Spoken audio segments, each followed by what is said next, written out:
Hi friends, ಹೇಗಿದ್ದೀರಾ? ನೋಡಿ ಸ್ನೇಹಿತರೆ, ಇದೇ ತೆಂಗಿನ ತೋಟ ನೋಡಿ, ಕಲ್ಪವೃಕ್ಷ ಅಂತ ಕರೀತಾರೆ. ಹಾಕಿದ್ದೀವಿ ನೋಡಿ, ಈ ರೀತಿ ತೆಂಗಿನ ತೋಟ ನೀವು ಬೆಳೆಸಬೇಕಾಗ್ತದೆ. ಇದನ್ನು ಕಲ್ಪವೃಕ್ಷ ಅಂತಲೂ ಸಹ ಕರೀತಾರೆ. ಈಗ ಬೇಸಿಗೆ ಆಗಿದೆ ನೋಡಿ, ಇಲ್ಲಿ ನೀರು ನಿನ್ನೆ ಹಾಕಿದ್ದು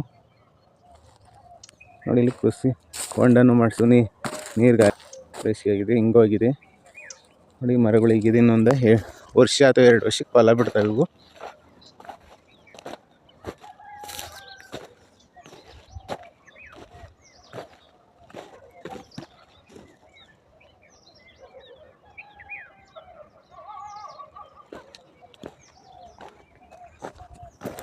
ನೀವು ಸಹ ಇದೇ ರೀತಿ ಹಾಕಿ ತೆಂಗಿನ ಮರನ ಬೆಳೆಸಿ. ಈ ವಿಡಿಯೋ ಏನಾದರೂ ನಿಮಗೆ ಇಷ್ಟ ಆದರೆ ದಯವಿಟ್ಟು ಲೈಕ್ ಮಾಡಿ, ಶೇರ್ ಮಾಡಿ, ಕಮೆಂಟ್ ಮಾಡಿ. ನಮ್ಮ ಯೂಟ್ಯೂಬ್ ಚಾನಲ್ಗೆ ಸಪೋರ್ಟ್ ಮಾಡೋದು ಮರಿಬೇಡಿ ಡಿಯರ್ ಫ್ರೆಂಡ್ಸ್.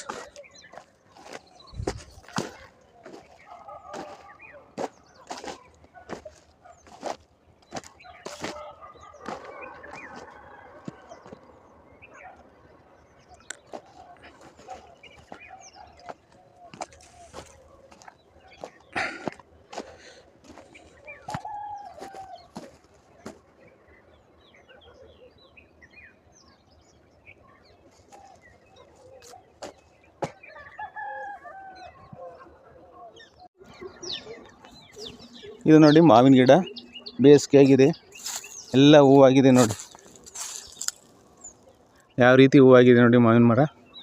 ಮುಂದೆ ಇದು ಈಚಾಗಿ ಕಾಯಾಗಿ ಹಣ್ಣು ಹಾಕ್ತದೆ. ಇದು ಮಾವಿನ ತೋಪು ತೋರಿಸ್ತಾ ಇದೆ ನೋಡಿ. ರೀತಿ ಕೃಷಿ ಇರ್ತದೆ, ಪ್ರಕೃತಿ ಚೆನ್ನಾಗಿರ್ತದೆ. ನೀವು ಒಂದ್ಸಲ ಹೋದಾಗ ಎಲ್ಲಾದರೂ ಅನ್ನೋದನ್ನು ಸವಿರಿ. ಮಾವಿನ ಮರದ ವಾಸನೆ ಸುಮಧುರವಾಗಿದೆ. ಕೋಗಿಲೆಗಳು ಸಹ ಕೂಗ್ತವೆ. ಈ ಕೋಗಿಲೆಗಳು ಕುಹು ಕುಹು ಅಂತ ಕೂಗ್ತಾ ಇದೆ ನೋಡಿ. ಎಷ್ಟು ಚೆನ್ನಾಗಿದೆ ಪರಿಸರ.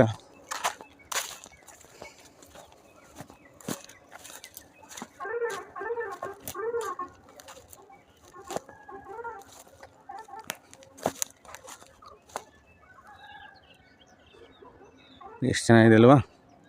ವಿಡಿಯೋ ಇಷ್ಟ ಆಯಿತು ಅಂತ ಭಾವಿಸ್ತೀನಿ ನಿಮಗೆ. ಕೋಗಿಲೆ ಕುಹು ಕುಹು ಅಂತ ಕೂಗ್ತಾ ಇದೆ.